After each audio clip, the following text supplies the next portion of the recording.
Hello YouTube, this is going to be a bit of a short video today, but I'm going to quickly go over how to sprint much faster just by doing very small steps.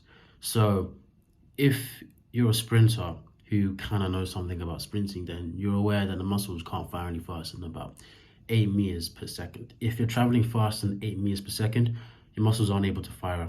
So if you try to make your muscles fire whilst you're moving faster than 8 meters per second or at that speed, what's going to end up happening is your muscles, well, not your muscles, sorry, your body is, whilst you're sprinting, it's going to increase the ground contact time.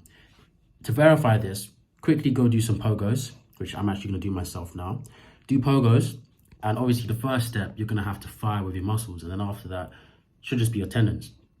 If you were to try and fire with your muscles after that, what you're going to notice is you're going to load your muscles again and then spring back up. So you're going to lose the straightness in your entire legs, bend your knees, and then prop yourself back up, and then you're going to get back at the flow again. The reason why this is important is because if you're sprinting, you should be aware that the majority of the force produced by your muscles happen within the first 3 steps, and a couple other steps afterwards still produce some force from your muscles as well.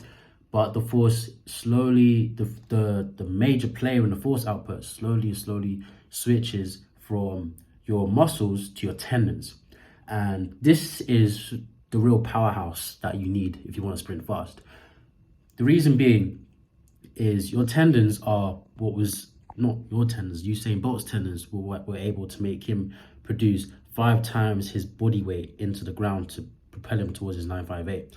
So thinking your muscles would be able to propel you to that time is stupid, because not only can your muscles not produce that force, otherwise if they could, the world record in all of the power lifts and Olympic weight lifts would be much higher than what they are right now. But it's just impossible. It's just not possible, because it's not the major player in making you move forwards. At the start it is, but once you're moving forwards while sprinting, it's no longer the main thing. So now you might be thinking, okay, well, I dorsiflex my foot, which is having your foot pointed upwards. Yeah, I'm nowhere near close to Usain Bolt's speed. I might not even be a sub 11 second sprinter, let alone sub 10. Well, that's because it's slightly more complex than just dorsiflexion. If you dorsiflex your feet, well done. However, it's worth noting that this isn't the end for the positioning of your feet whilst you're sprinting. I'm of the belief that you're supposed to dorsiflex and then plantar flex straight afterwards. So pull up your feet as much as possible, then right before you touch the ground, you plantar flex, which is the complete opposite. You point your feet down and then you pull back. The reason being is when you do this, when you're sprinting, if you just dorsiflex or plantar flex, you'll notice that your feet will land. Yeah, you'll probably land on the balls of your feet if you're doing it correctly, and then your heels will lower ever so slowly to the point where it looks like they've touched the ground. They might have, but hopefully they haven't, and then you're going to have to raise them back up again before you pull backwards. This is how it works. It's impossible to just land dorsiflexed or plantar flexed and just pull back. You need to raise back up again before you pull back. And if you dorsiflex, well, your foot is basically going to land flat-footed. And in your head, you might be thinking, well, that's great, isn't it? Because the foot is already in the bottom position, so now it just needs to go up. But what's going to end up happening is when your foot touches the ground, the force you're producing is going to try and buckle your body. And since your body is capable of handling this force, it's just going to jerk, kind of like pulling back an elastic band and then letting it go. It's just going to spin a bit, or maybe a spring would be a more accurate representation. You pull a spring slightly and it's going to stretch, but then when you let go, it's just going to go back to its original position, shrink a bit, then it's just going to wobble around a bit before it resets back to its original position. Now, what we want to do is make this wiggling around a bit before it resets back to its original position as short as possible. And the way to do that would be to not just dorsiflex all the time, but to plantar flex. Reason being is if you plantar flex your feet, this would mean that when you end up coming into ground contact with the ground, your foot's going to dip obviously, but won't dip as low as it would have if you was to just dorsiflex. Because regardless of whether you plantar flex or dorsiflex, this is what's going to end up happening. Once your foot touches the ground, say you're dorsiflexing, your foot's going to rise up like this and then pull behind you. If you're plantar flexing, your foot's going to still have to rise up like this and pull behind you. So it's important to know that you don't just dorsiflex your foot, but you plantar flex right before you finish. But that's not it. There's actually a third step, and this is what really builds a difference in speed. And this third step isn't just to plantar flex your foot and touch the ground. When you touch the ground, pull behind you, but it's to plantar flex your foot, and then with your toes, continue to push down into the ground and push behind you. Because what's going to end up happening is you're going to be firing with your tendons instead of your muscles, which are obviously able to fire faster than the speed of 8 meters per second. And since you're still pushing down, you're actually resisting in a safe, not so much a safe manner, doesn't matter if it's safe or not, but in a manner that is productive towards your ground contact time, shortening it. Because if you dorsiflex your foot, you can have a high ground contact time. Not a crazy high ground contact time, but a high ground contact time.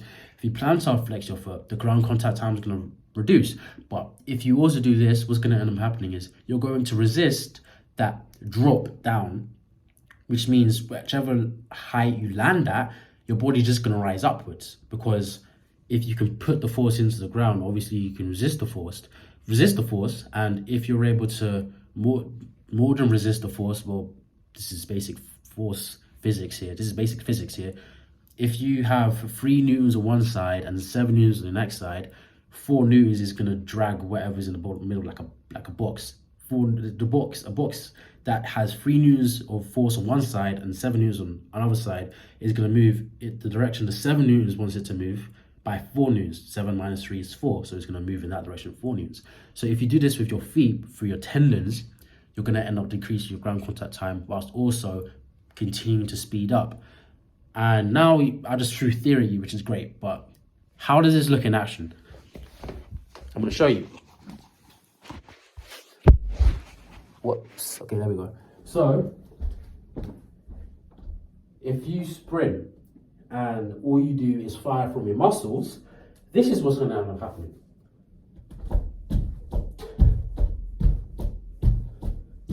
Notice how long I spend on the ground and how bent my knees are. My knees are bending like this repeatedly. Now, if you dorsiflex, you're still going to have to fire from the muscles, but only the first time or the first couple of times whilst you're actually sprinting. But if you try this with pogos, you only need to do this once, which is to get the initial height because you're not traveling fast enough where your muscles can't fire anymore. So this would happen.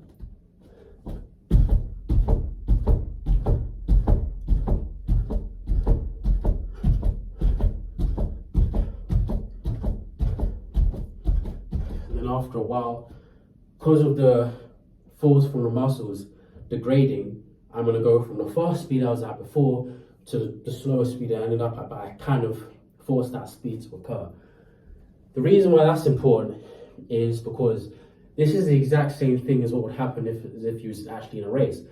You'd fire from the muscles, and then your tendons would propel you forward to move faster and faster and faster, which in this case would be mimicked by the height I was reaching.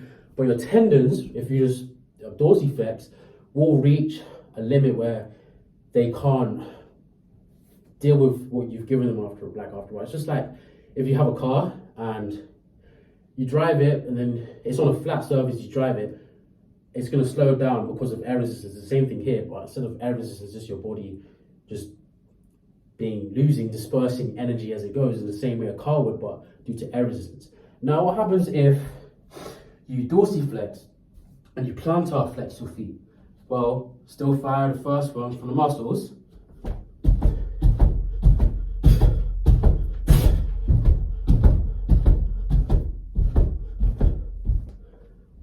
Two things to note. First of all, if you are to try this yourself, you'd notice how you're able to continue going for much longer, and it's only actual fatigue that would force you to stop, not because your tendons are incapable of rebounding you back up. That's the first thing. The second thing to know is, I don't know if I actually did it, so I'll just do one more again. The second thing to notice is the height. I reached a much higher height, not by much. It's not a crazy amount, but I did reach a higher height, and I reached it faster than if I was just dorsiflexing my feet. Now, This is the difference between a fast sprinter and a slow sprinter. Obviously, I'm not going to go into seconds because this might not be true, but hypothetically, this could be the difference between a 12-second sprinter and an 11-second sprinter. Not flat, but in those ranges, because a 12-second sprinter isn't fast, but they have some things they need to work on, like mechanics, but they dorsiflex their feet. 100% they dorsiflex their feet. But what about an 11-second sprinter? And below, obviously. Well, they probably dorsiflex and plantar flex their feet, which allows them to get to top speed faster and maintain it for longer through more efficient biomechanics. Now, what happens if you just do what I said would be beyond just dorsiflexion and plantar flexion? What if you dorsiflex, plantar flex, and you push down into the ground, but not with your muscles, but with your feet, your ankles, and everything below? Because you don't want to fire from your muscles, you want to fire from your tendons. And obviously your feet have muscles, but they don't have the kind of muscles that should be able to do what I just did. Yeah, we just did that. What happens if you do that?